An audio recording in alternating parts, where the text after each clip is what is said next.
Entre 1946 et 1953, des scientifiques éminents de diverses disciplines se rencontrent au Beekman Hotel à New York, à l'invitation de la fondation Joshua Macy. Parmi eux se trouvent Norbert Wiener, Margaret Mead, Gregory Bateson, Kurt Lewin et John von Neumann.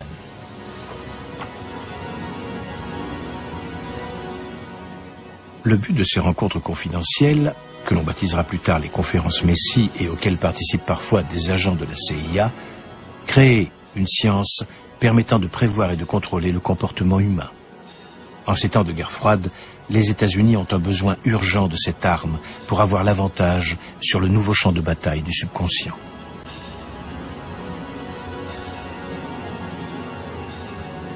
Les participants des conférences Macy accueillent avec grand intérêt la publication en 1950 de La personnalité autoritaire. Il s'agit d'une étude collective de l'Institut international de recherche sociale, une annexe de l'Institut de recherche sociale de Francfort, dont les figures majeures sont Max Horkheimer et Theodor Adorno. La personnalité autoritaire est à l'époque l'étude sociologique la plus complète d'une société, en l'occurrence les États-Unis. Elle entreprend de fournir une explication scientifique aux préjugés religieux et raciaux. Les milliers d'entretiens récoltés forment une gigantesque base de données qui est exploitée par les ordinateurs les plus modernes et doit expliquer comment le comportement autoritaire peut devenir un phénomène de masse.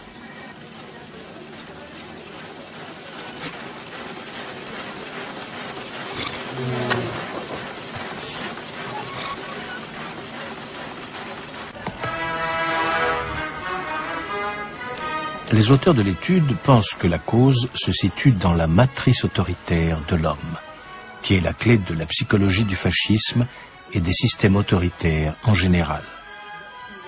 Cette matrice se développe au travers de l'éducation et de la tradition.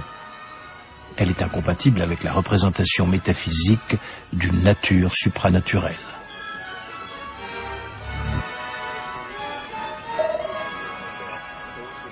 Objectif de la personnalité autoritaire, cerner l'individu potentiellement réceptif au fascisme et au racisme, spécialement envers les Juifs. À cet effet, les sociologues mettent au point une échelle qui doit mesurer le potentiel fasciste de l'individu, baptisée échelle F. Les tendances cachées de la personnalité doivent être mises à jour grâce aux techniques psychologiques les plus sophistiquées, comme celle du psychologue américain Henry Murray, l'un des pères des tests de recrutement actuels.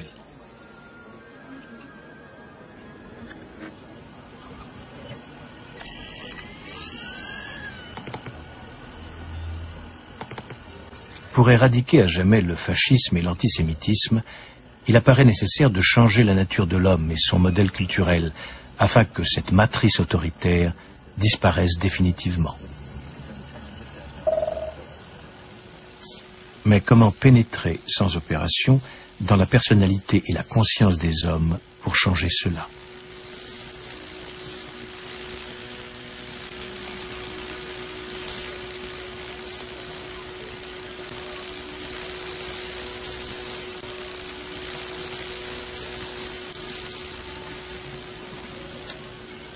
D'après le psychologue gestaltiste Kurt Lewin, l'un des participants aux conférences Macy, il convient d'abord de détruire les anciens équilibres et valeurs pour rendre les relations fluides.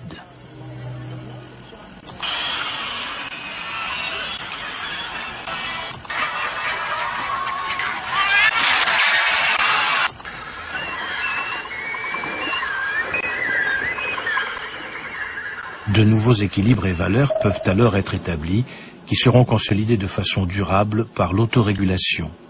La rééducation devient de l'auto-rééducation. Le monde est censé se transformer en une société mondiale post-nationale et multiethnique sans frontières codifiées.